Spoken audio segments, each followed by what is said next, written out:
Good morning to the honorable panel of judges, respected timekeeper, dedicated teachers, and fellow contestants. Today, I will be presenting a story entitled The Library in My Head. I hope you enjoy listening as much as I enjoy sharing it. Let's begin. Most people go to the library to read stories, but me, I carry a library in my head. It began the day I learned to read. I was 7. Small, quiet, the kind of kid who always stayed at the back of the class. I didn't talk much. I didn't stand out. To others, I was just a face in the crowd. But inside, I was waiting to discover who I really was. One rainy day, my teacher handed me a book, The Dragon Who Couldn't Fly.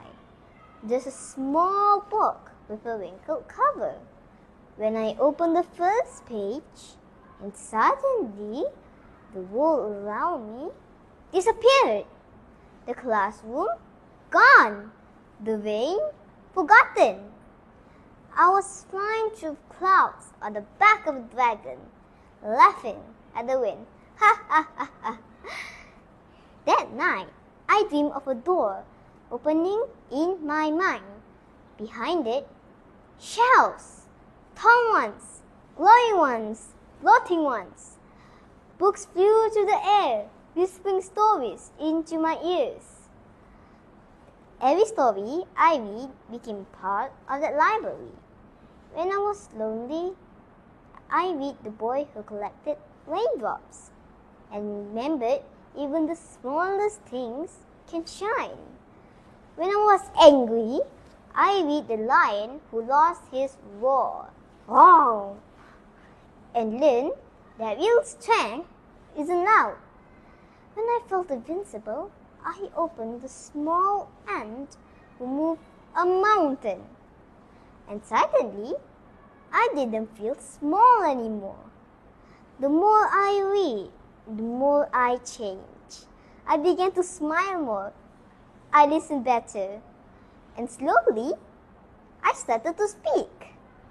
Then one day in class, our teacher said, "Who wants to tell a story in front of everyone?"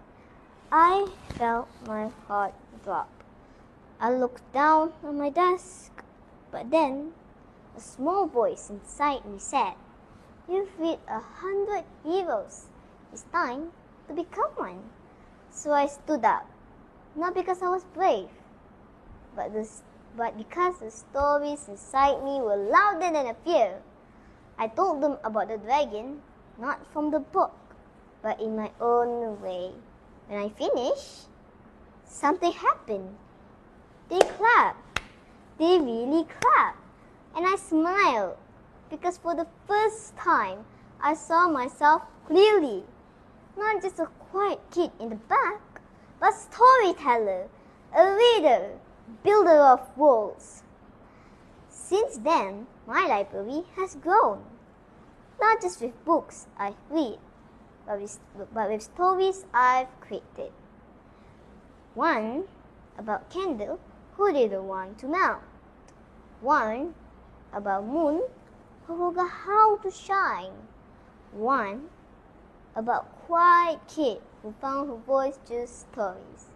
So if you ever feel small, lost, or gone, or unsure of who you are, open a book. Let there be a library in your head.